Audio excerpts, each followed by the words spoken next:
Hey guys, welcome back to another episode of 0 to 60. So I need to thank everyone for their suggestions and comments on the OHHRLY misfire weird water pump issue.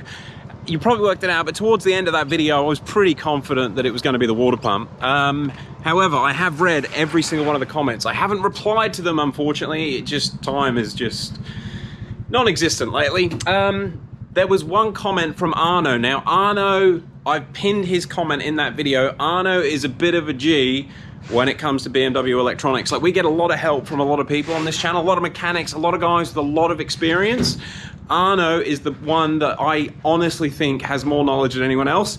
He really knows the inner workings of how all of the modules talk to each other. He reprograms a lot of modules, and go and hit him up in the comment section if you need any custom coding work done. He is the dude that's sorting out the FFC codes for Mark's X5. Anyway, Arno actually said there was a flaw in the way that I was trying to work out what the fault was.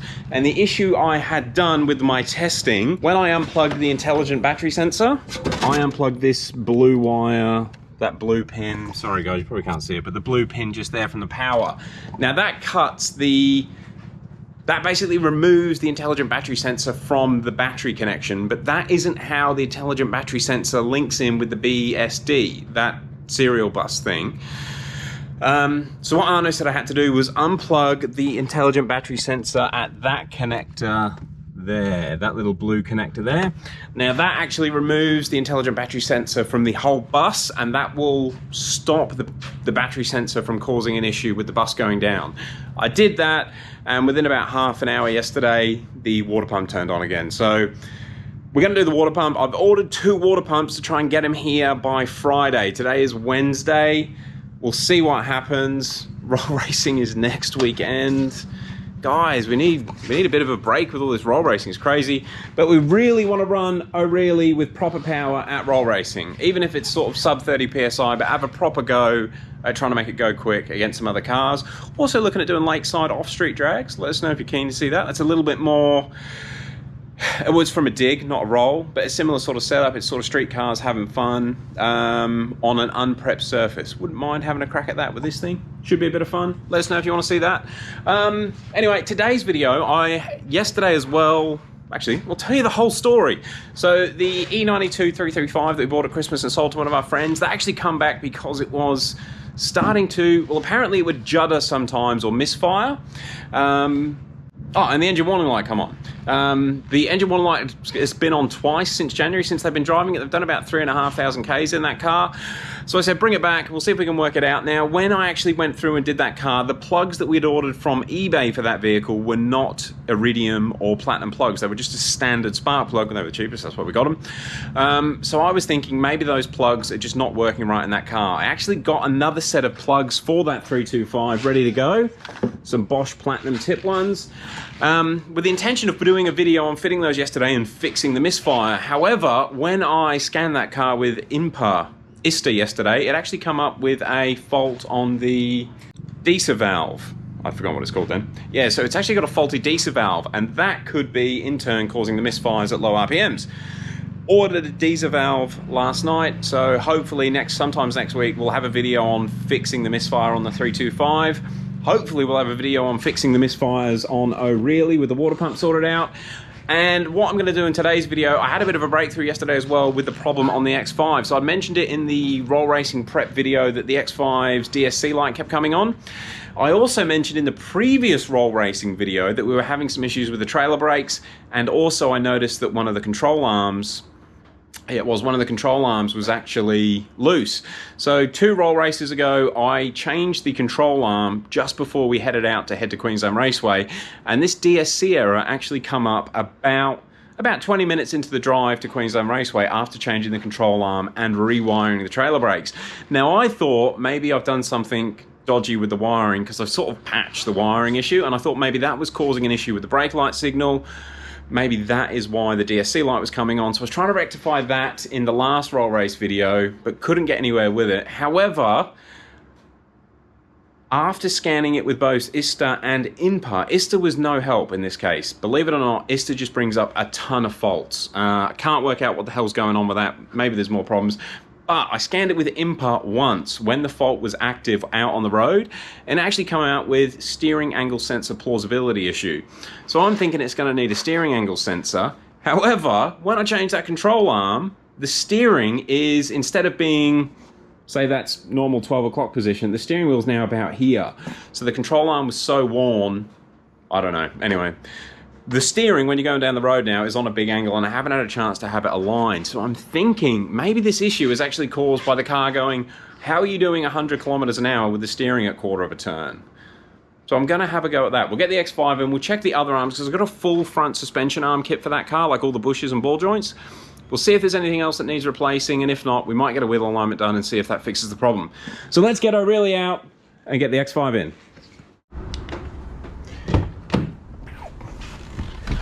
Will it start? This thing always starts. That thing always beeps. I might try and fix that this week as well. Just needs to be rewired.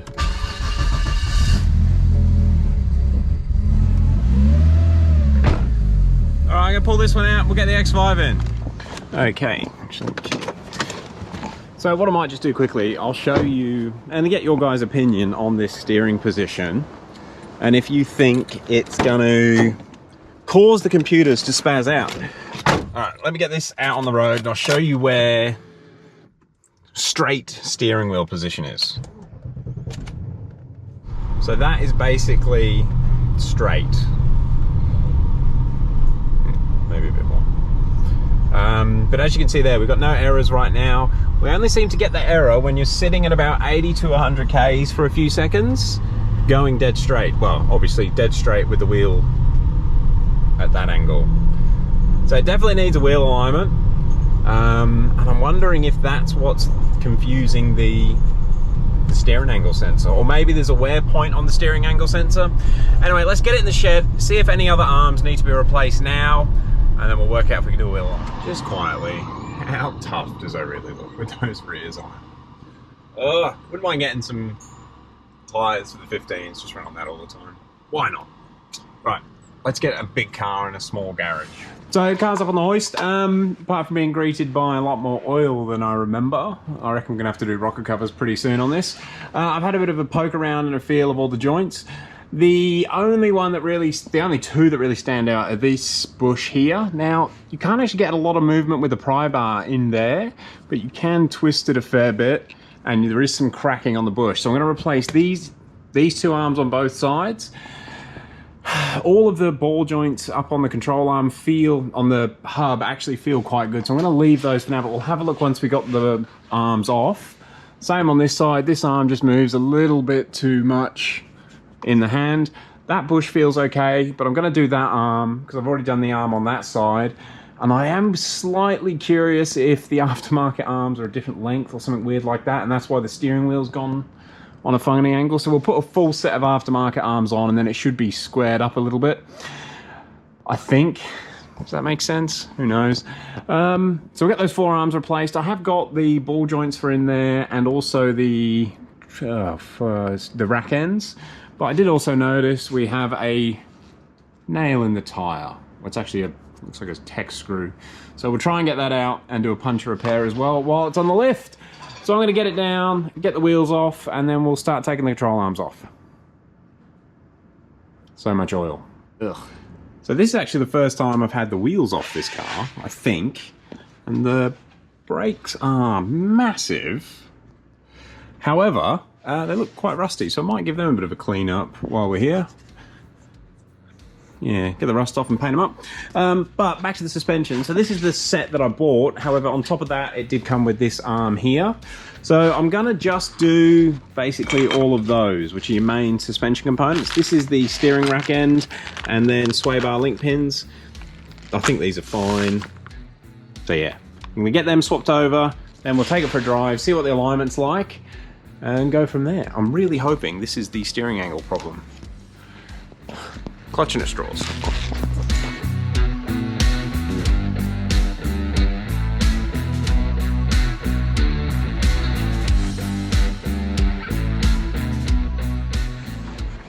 So I removed the control arm and the ball joint as one, just to save breaking the ball joint off. Wasn't too bad to do. These are just E12 Torx bolts, and looks like someone was thoughtful enough to put anti-seize on them and actually come out nice and easy, so that's good. The ball joint feels okay, bit of movement.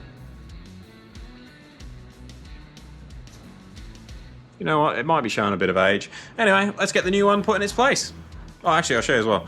And you can see the cracks there. Hopefully you can see the crack there on the rubber. So, although it wasn't too bad to drive with this arm, there was some play in it.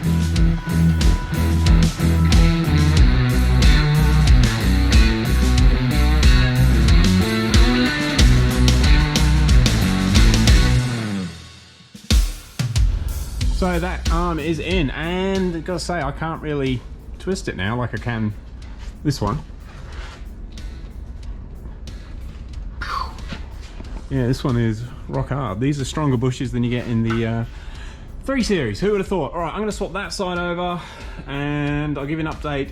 But yeah, this is all pretty easy. It's just 21mm bolts, 22mm nut there. Yeah, I'm good to go, and E12 Torx sockets. And make sure you smash your knuckles a few times.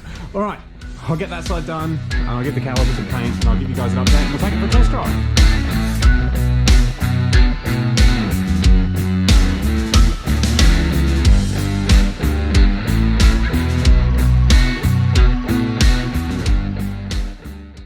Okay, so both of those arms are replaced, and just a quick look at the caliper, because I've cleaned up this one as good as I'm going to clean it up, ready to slap some paint on it. Just hit it with a wire brush and basically get all the loose rust off, and then degreased it.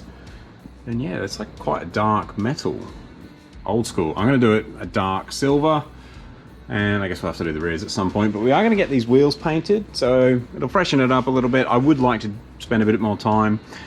I probably should mask up the pads or take the pads out, but I'm going to be quick today.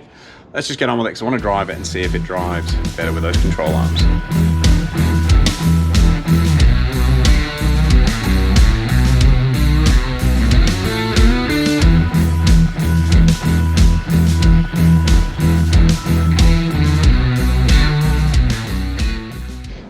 Alright, that's the wheels back on. Now, I didn't do the puncture repair because I'm going to have to go to the tyre shop to get the wheel alignment done anyway, so I'll just get those guys to do it instead of using a temporary repair. But I'll put a link up to here to the temporary kit that I have used quite a lot, to be honest, and never have any issues with it. Yeah, I did do a video on it about a year ago, but yeah, that's the calipers painted. I think I did say before, like, this isn't the best way to paint a caliper. I've done quite a lot of caliper painting, and I've spent ages prepping, sanding, masking or removing pads, like really going over the top. And I find that in a month, it doesn't make any difference whether you do it this quick way, which literally took 10 minutes to do both calipers, or you go and spend an hour doing it. It'd be nice to mask up or take the pad out, but once it's got a bit of brake dust on, it looks meh. It looks about the same. And these are never going to be good looking calipers anyway, but at least they don't look rusty like those ones. Anyway, I'm going to get it out and we'll go take it for a drive and see how the steering is. So I just noticed we're coming up to 187,000 Ks. This car had 178,000 on it when we got it and rebuilt the gearbox. So we've done 10,000 Ks in this in 5 months. It's had some use. Apart from a few little niggly things, she's been pretty good. Right, let's see if it goes straight now. Well, that is definitely better. Damn it, that's awesome. Okay, so hopefully you saw before that the steering wheel was cocked a lot more to go straight. I'm gonna take it on a bit more of a drive. Normally you've got to get the car up to sort of 80 Ks on a flat road for that DS Sierra to come up.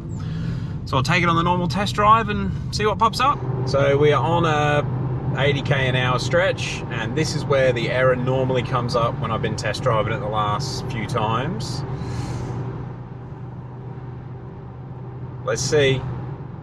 If we get to the end of this road, I reckon we're going to be safe.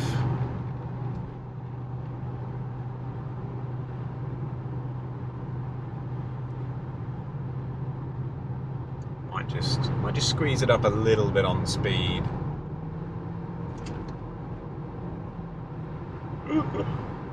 Right. Okay, we're in the 100 zone. Excellent.